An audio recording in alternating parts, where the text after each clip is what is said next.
Adobe Illustrator মাধ্যমে আমরা আজকে এই ডিজাইনটি তৈরি করা শিখব। তো এই ডিজাইনটি তৈরি করা শেখার জন্য অবশ্যই শুরু থেকে শেষ পর্যন্ত দেখবেন, তাইলে আপনি সহজে এই ডিজাইনটি তৈরি করতে পারবেন।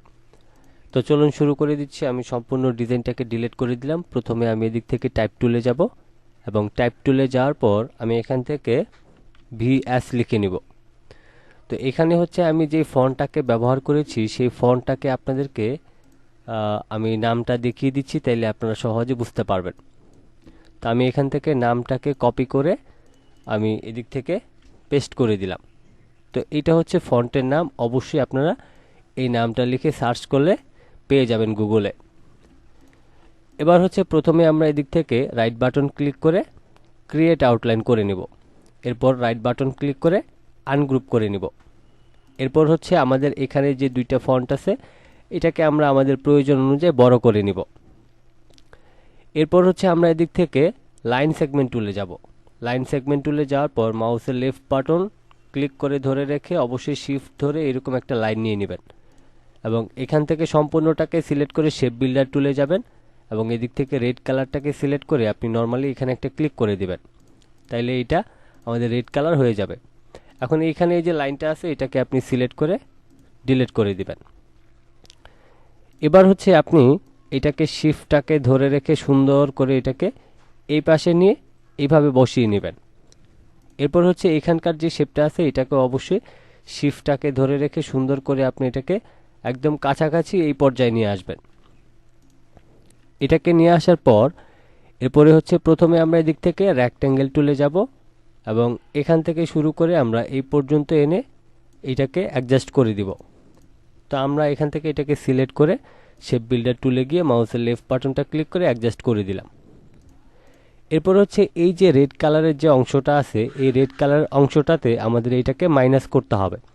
তো এটার জন্য হচ্ছে আমরা প্যান টুলে যাব। প্যান টুলে যাওয়ার পর আমি নর্মালি এখান থেকে শিফটটাকে ধরে রেখে এখানে ক্লিক করলাম, তারপরে এখানে চলে আসব এবং আমি এখান থেকে এটাকে আমার প্রয়োজন অনুযায়ী একটু বাঁকা করে আমি এরকম একটা শেপ নিয়ে নিব।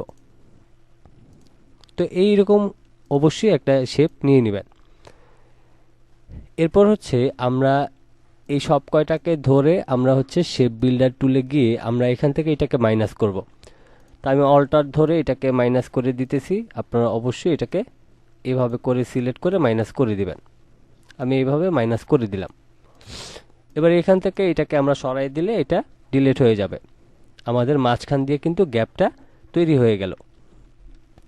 এরপরে হচ্ছে দেখেন এই যে এখান থেকে যে এই যে বাঁকা একটা শেপ আছে এই অনুযায়ী আমাদের এখান থেকে মাউসের লেফট বাটনটা ক্লিক করে শিফট ধরে আমরা এই পর্যন্ত একটা লাইন নিয়ে নিব এবং আমরা এটাকে সিলেক্ট করে আমাদের অ্যারো কির মাধ্যমে আমরা এটাকে একটু সরিয়ে নিব। তো আমি এটাকে আরেকটু টেনে নিচ্ছি এবং এই অবস্থায় থাকা শর্তে আমরা দুইটাকে সিলেক্ট করে নিব এবং আমরা শেপ বিল্ডার টুলের মাধ্যমে এটাকে মাইনাস করে নিলে এই গ্যাপটা আমাদের তৈরি হয়ে যাবে। এবার হচ্ছে আমরা যেটা করব আমরা হচ্ছে এদিক থেকে আবারও রেক্ট্যাঙ্গেল টুলে যাব। রেক্ট্যাঙ্গেল টুলে যাওয়ার পর আমরা এই মাথা থেকে শুরু করে আমরা এই মাথা পর্যন্ত এইভাবে একটা লাইন নিয়ে নিব। তো এখান থেকে হচ্ছে আমি রেড কালারটাকে নিয়ে নিতেছি।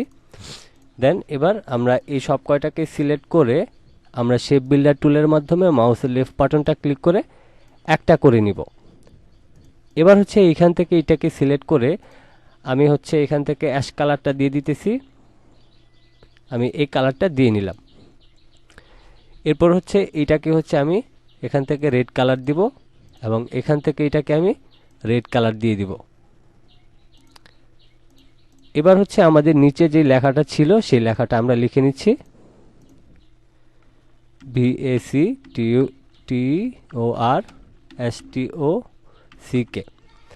আমরা এই লেখাটাকে লিখে নিচ্ছি। অবশ্যই আমরা ডিজাইনের মোকআপটা সহকারে দেখাবো, সেজন্য অবশ্যই শুরু থেকে শেষ পর্যন্ত দেখবেন। তো আমাদের এখানে ডিজাইনের মোটামুটি কাজ শেষ। আমি এটাকে একটু বড় করে নিতেছি। আমি এবার দুইটাকে একসাথে সিলেক্ট করে আমি এদিক থেকে একটা রোলার নিয়ে নিব। রোলার নিয়ে হচ্ছে আমরা এদিক থেকে এই যে লেখাটা আছে এই লেখাটাকে মিডল পয়েন্টে বসায় নিব। তা আমি এদিক থেকে হচ্ছে এই লেখাটাকে আইড্রপার দিয়ে এই কালারটা দিয়ে দিলাম এবং এদিক থেকে হচ্ছে আমরা ইউর ট্যাগলাইন লিখে দিব TAGLINE। আমি ইউর ট্যাগলাইন লিখে এই লেখাটাকে আমি সিলেক্ট করে নিব এবং আমি আমার প্রয়োজন অনুযায়ী এটাকে ছোট করে নিব। আমি আরেকটু ছোট করে এটাকে উপরে তুলে দিয়ে আমি এখান থেকে আইড্রপার দিয়ে রেড কালারটা দিয়ে দিলাম। এবার হচ্ছে আমরা এই ডিজাইনটাকে মক আপ করবো। তো এটার জন্য আমরা ফটোশপে যাব। ফটোশপে গিয়ে আমরা এই মক আপটাকে ওপেন করতেছি। এটাকে ওপেন করার পর মাউসের লেফট বাটনটা ডাবল ক্লিক করে এখানে চলে আসলাম। এরপর হচ্ছে আমরা সম্পূর্ণটাকে সিলেক্ট করে মাউসের লেফট বাটনটাকে ক্লিক করে ফটোশপের এখানে ছেড়ে দেব। এরপর আমি আমার প্রয়োজন অনুযায়ী আমি এটাকে বড় করে একদম মাঝখানে রেখে টিক মার্ক দিয়ে দিব এবং এখান থেকে হচ্ছে আমি কিবোর্ড থেকে কন্ট্রোল এস প্রেস করব। কন্ট্রোল এস প্রেস করার পর এখানে একটু লোড নেবে। লোড নেওয়ার পর আমাদের এই ট্যাবে যখন আমরা চলে আসবো ফাইনালি কিন্তু আমরা আমাদের ডিজাইনটা সহজে দেখতে পাবো। তো এই ছিল মূলত আমাদের আজকের ডিজাইনটি। তো আশা করছি আজকের এই ভিডিওটি অনেক বেশি ভালো লেগেছে।